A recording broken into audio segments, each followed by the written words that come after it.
यजमानी हो गई और अब भगवान जो हैं वो गर्भगृह में विराजमान हो गए हैं। तो आज बुधवार का दिन है, वैसे तो हर दिन शुभ होता है, लेकिन अगर उस दिशा से देखा जाए तो कैसे देखते हैं आप? देखिए, उस और कोनो एंगल से हम लोग नहीं देखते हैं भगवान के एंगल से। भगवान इतना दिन तक, जब से 1949 में से ही भगवान वहां पधरे हैं, केवल ढांचा जो मंदिर बनने के टाइम से टेंट में इधर आए ना, तो उस वही जगह पर टेंट, चाहे ढांचा में रहे चाहे जैसे रहे वहीं पर रहे। अब उनके भव्य और दिव्य मंदिर बन गया, उनके रहने के और उनके सारा व्यवस्थित हो गया, उसमें पधार, इसलिए हम लोगों को बहुत प्रसन्नता है। पूजा पाठ शुरू हो गया और देखिए वह पूजा पाठ पहले से भी भया हुआ भगवान के है। अब फिर देखिए रोज रोज ये अर्चा विग्रह है, भगवान होते हैं अर्चा विग्रह। जितने पूजा करेंगे उतने भगवान के में शक्ति आएगा, भगवान उस पर प्रसन्न होंगे। ये अर्चा विग्रह अर्चर से प्रसन्न होते हैं, इसलिए जितने अधिक से अधिक अर्चा लोग करें, अधिक से अधिक पूजन करें, भगवान उन पर सब पर प्रसन्न रहे, राष्ट्र और विश्व के कल्याण हो, ये हम लोगों की कल्पना है। दिवाकराचार्य जी, अब देखिए प्राण प्रतिष्ठा होने वाली है 22 तारीख को, जिसका पूरी दुनिया को इंतजार है। दुनिया भर से लोग आएंगे, आस्था से भरे हुए, श्रद्धा से भरे हुए। ये सब कुछ मुमकिन हो पा रहा है इस खूबसूरत राम नगरी अयोध्या में, तो ये भगवान करा रहे हैं। आपदामपहर्तारं दातारं सर्वसंपदां लोकाभिरामं श्रीरामं भूयो भूयो नमाम्यहम्। बिल्कुल भगवत इच्छा से सद्बुद्धि उर प्रेरक रघुवंश मणि भगवान ही हृदय में प्रेरणा देते हैं, तभी लोग ऐसे सत्कार्य में प्रवृत्त होते हैं।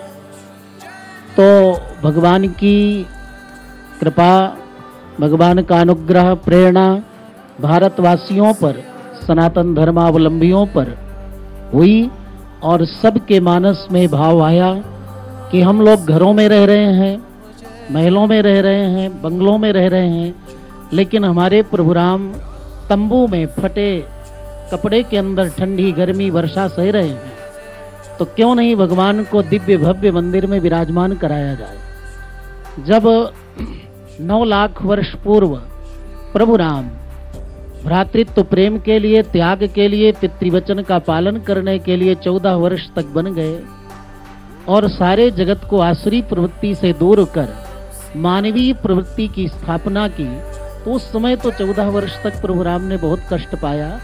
अब इस समय क्यों तंबू में, कपड़े में, ठंडी गर्मी में? अब प्रभु राम को अर्चा विग्रह, इस कलयुग में मूर्ति यानी प्रतिमा अर्चा विग्रह ही साक्षात भगवान है। तो इसलिए भव्य दिव्य मंदिर प्रभु राम का बने और उसमें विराजमान हो, ऐसे जन जन की भावना थी, संपूर्ण धरती के आस्तिक जनों की भावना थी और प्रभु की प्रेरणा थी। तो आज बहुत निकट समय आ गया जब प्रभु राम दिव्य महल में विराजमान होंगे। रत्नेश जी, देखिए 500 साल का लंबा इंतजार किया है, अयोध्या ने तो किया ही है, पूरे देश ने, पूरी दुनिया ने किया है, तो ये अद्भुत संयोग बना है, अब वो दिन आ गया है जिस इतने इंतजार के बाद। जी जी बिल्कुल, निश्चित रूप से वह घड़ी आ गई, वह पल आ गया, वह क्षण आ गया जिसकी प्रतीक्षा हर सनातन धर्मावलंबी को थी। अभी तो जो भी मानव है हर किसी को यह प्रतीक्षा थी। आप विचार करें, अभी स्वामी जी कह रहे थे 14 वर्ष के बाद जब भगवान श्री राम आए तो अयोध्या में इतना बड़ा उत्सव मनाया गया था।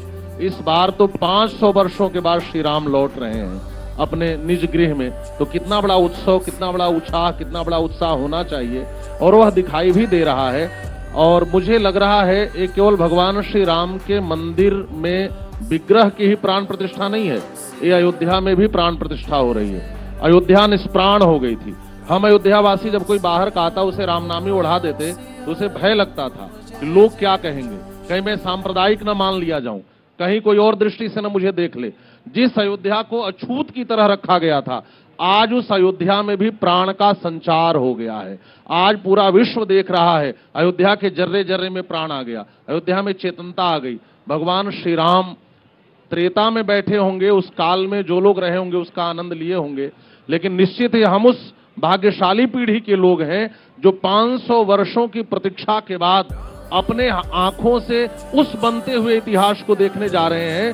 हमारे पूर्वजों ने मंदिरों को टूटते देखा था, हम उस भाग्यशाली पीढ़ी के लोग हैं जो भगवान का मंदिर बनते देख रहे हैं, भगवान का प्राण प्रतिष्ठा देख रहे हैं। दिवाकराचार्य जी, देखिए कितनी खूबसूरत बात रत्नेश जी ने की है कि टूटते हुए देखा था, अब जुड़ने के दिन आए हैं, यानी जुड़ाव के दिन आए हैं। तो वो कार सेवक, वो तमाम कार सेवक जिन्होंने अपने प्राणों की आहुति दी है, आज वो जहां भी हैं बहुत खुश हो रहे होंगे कि रामलला विराजमान हो गए हैं और अब उनकी प्राण प्रतिष्ठा होने वाली। निश्चित ही सर्वप्रथम तो मंचस्थ सभी वैष्णवाचार्य, परम पूज्य हमारे संत महात्मा जो हमारे गुरुवर समान हैं, उनको साक्षात प्रणाम करते हुए हमारे अयोध्या की जनमानस यहाँ उपस्थित है, जिसे भगवान गोस्वामी तुलसीदास जी ने लिखा है कि सिया राम मैं सब जग जानी, करहु प्रणाम जोड़ी जुग पानी। बोलिए सियावर रामचंद्र की। आप सभी लोगों का बहुत बहुत अभिनंदन है। और निश्चित ही श्री राम जन्मभूमि जो लगभग 500 वर्षों से एक अनसुलझी पहेली थी, वो अब जाकर सुलझ रही है। जब से प्रभु श्री रामलला के विवादित स्थल पर निर्विवादित रूप से जजमेंट हमें समस्त सनातनियों को प्राप्त हुआ है, एक उमंग, एक उत्साह सभी के मन में भरा हुआ है। लेकिन एक समय वह भी था जब एक ऐसी स्थिति बनी हुई थी कि माना अगम अगाध सिंधु है, संघर्षों का पार नहीं है, किंतु डूबना मझधारों में साहस को स्वीकार नहीं है। ये हमारे संत महापुरुष सनातनियों ने जो स्वीकार किया था, एक संघर्ष, एक चुनौती को स्वीकार किया था, और उसी के प्रतिफल स्वरूप आज अयोध्या में यह भव्य दिव्य राम मंदिर निर्माण कार्य चल रहा है। एक अद्भुत और अलौकिक कथा है श्री राम जन्मभूमि, जिसको कभी अपने आका बाबर के कहने पर मीर बाकी ने उसे तोड़कर और गुम्बद नुमा आकार देकर एक भ्रम की स्थिति को पैदा कर और मुझे लगता है कि वहीं से ध्रुवीकरण और तुष्टीकरण की जो राजनीति चली वो आज तक चलती आई। जब से उत्तर प्रदेश में हमारे माननीय मुख्यमंत्री आदित्यनाथ श्री योगी जी महाराज जी का नेतृत्व आया, वहीं केंद्र में देखिए, अब मैं चाहता था थोड़ा देर बाद मैं उस विषय पर आऊं, लेकिन अब चूंकि इन्होंने छेड़ दी है वो बात, तो आपसे जानना चाहूंगा, बहुत लोग तो हैं ऐसे भी हैं जिन्होंने भगवान राम को काल्पनिक बता दिया था, उनको अब क्या कहना चाहेंगे? देखिए, कोई भी गलत बात जो करता है, गलत बात के प्रचार नहीं, काल्पनिक करते हैं, उनका लिए काल्पनिक है। भारतीय भगवान उनका लिए, उन लोगों के लिए काल्पनिक है, उन लोगों काल्पनिक बनते रहेंगे हर समय, उनका बाल बच्चे के भी रहेंगे, लेकिन हम लोग काल्पनिक नहीं है। सूर्य भगवान काल्पनिक नहीं, मतलब कि कल्पना से नहीं भये, न हवा है, न पानी है, न पृथ्वी है, ये सब भूमंडल भगवान के हैं। अब भगवान के काल्पनिक नहीं है। ये काल्पनिक कहने वाले ये अर्थ पागल लोग हैं, घूम रहे हैं, इनको भगवान बचावे।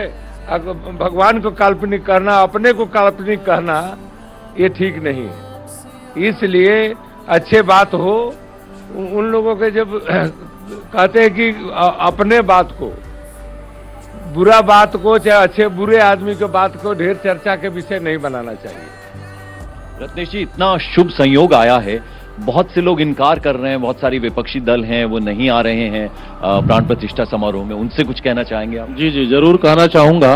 रावण के मृत्यु के बाद मंदोदरी रो रही थी और रोते हुए उसने एक बड़ी सुंदर बात कही, राम विमुख असहाल तुम्हारा, रहा न को कुल रोवनी हारा। मंदोदरी ने अपने पति रावण के मरने के बाद कहा, महाराज मैं रोज समझाती थी, राम से विमुख मत हो, राम का तिरस्कार मत करो, राम का प्रतिकार मत करो। और आपने जब राम का प्रतिकार किया तो आज आपका हाल तो यह हुआ ही, और आपके कुल में आपके मरने के बाद भी कोई रोने वाला नहीं बचा है। तो मुझे लगता है कि मंदोदरी ने रावण के मरने के बाद जो संदेश दिया था, राम से उन सभी विमुख लोगों को विचार करना चाहिए कि आप राम का प्रतिकार न करें। राजनीति अपनी जगह पर है, लेकिन राम कौन है जरा विचार करो। राम ईश्वर हैं, राम सर्वव्यापक हैं, राम परब्रह्म हैं, राम हर कण में हैं। आप कहते तो कि राम हमारे हृदय में हैं और हम राम जी के प्राण प्रतिष्ठा में नहीं आएंगे। मुझे लगता है जो लोग ऐसा कहते हैं, ऐसे दूषित हृदय में कभी राम बैठ ही नहीं सकते। और हम उन लोगों से कैसे राम मंदिर की अपेक्षा करते जो आज राम मंदिर के प्राण प्रतिष्ठा में नहीं आ रहे हैं। वो कहते नहीं नहीं, हम तो राम मंदिर के विरोधी नहीं हैं। जब आप विरोधी नहीं हैं तब तो आपको आना ही चाहिए था। तो निश्चित रूप से मैं जरूर मंदोदरी की यह बात पहुंचाना चाहूंगा कि मंदोदरी ने लंका को बनते और उजड़ते देखा है। हम सब अयोध्यावासी साक्षी हैं। अभी आप सुन रहे थे इस प्राण प्रतिष्ठा के लिए, अभी आपने बड़ी सुंदर बात कही पंकज जी, इस प्राण प्रतिष्ठा के लिए कितने लोगों ने प्राण गंवाए, उतने लोगों के प्राण गंवाने का आज प्रतिफल मिल रहा है। 500 वर्षों का जो अनुष्ठान हुआ वह सफल हो रहा है कि आज भगवान श्री राम के मंदिर में उनकी प्राण प्रतिष्ठा हो रही है। और इस समय बेसुरा आलाप लेना, अलग बातें करना और राम से विमुख होने की बात करना, राम का प्रतिकार करना, मुझे लगता है एक अवसर था, एक मौका था कि आपने जो गलतियां की हैं वह आकर के राम जी के सन्मुख आप अपने उन गलतियों का प्रायश्चित कर लेते, पश्चाताप कर लेते। हमारे राम जी उदार हैं, आपको भी अपना लेते। राम से विमुख लोगों का सबको माफ कर देंगे, आप ये कह रहे हैं? बिल्कुल, हमारे राम जी के जो शरण में तो आएगा। अब हम आपसे ये कहना चाहेंगे कि भगवान राम की प्रतिष्ठा रामलला की होने वाली है 22 तारीख को। तो ये पूरे जो अनुष्ठान है 14 जनवरी से शुरू हो गए हैं और आज तो भगवान गर्भगृह में विराजमान भी हो गए। एक छोटी सी रिपोर्ट।